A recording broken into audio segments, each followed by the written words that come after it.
আমরা দেখতে পাচ্ছি নরেন্দ্র মোদী মা এবং নরেন্দ্র মোদীর মূর্তি জয়পুর মিউজিয়ামে আছেন। এর কবে বানিয়েছিলেন, কী করেছিলেন, এখন কী রূপে করছেন, একটু ছোটো বলবেন।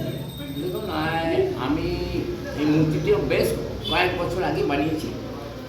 যাওয়ার জন্যই বানানো হয়েছিল। জয়পুর ওয়াক্স মিউজিয়ামে আছে, রাখা আছে, কিন্তু ওটা ওপেনিং করা হয়নি। তো এখন ওরা চিন্তা ভাবনা করছে মোদির হাতে দিবে, এটা মোদির মা মূর্তিটি দেওয়া হবে এবং এই সপ্তাহের মধ্যে দিবে।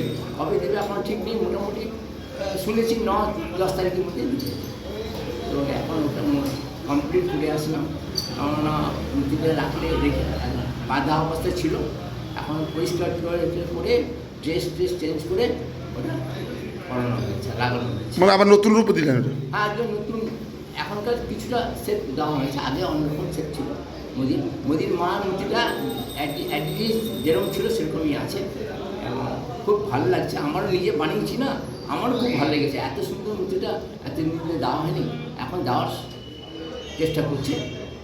ওখান থেকে যতক্ষণ না দিবে ততক্ষণ আমরা কতদিন সময় লেগেছিল বানাতে? বানাতে সময় লেগেছিল প্রায় 6 মাসখানি লেগেছিলো। বানানোর জন্য অর্ডার দিয়েছিল 2-3 বছর আগে। এটা কী কী মেটেরিয়ালস ইউজ করা হয়েছে? মোম দিয়ে যেরকম হয় সে মোমের মধ্যে এটা মোম দিয়ে তৈরি করা হয়েছে, টোটাল মোমের তৈরি।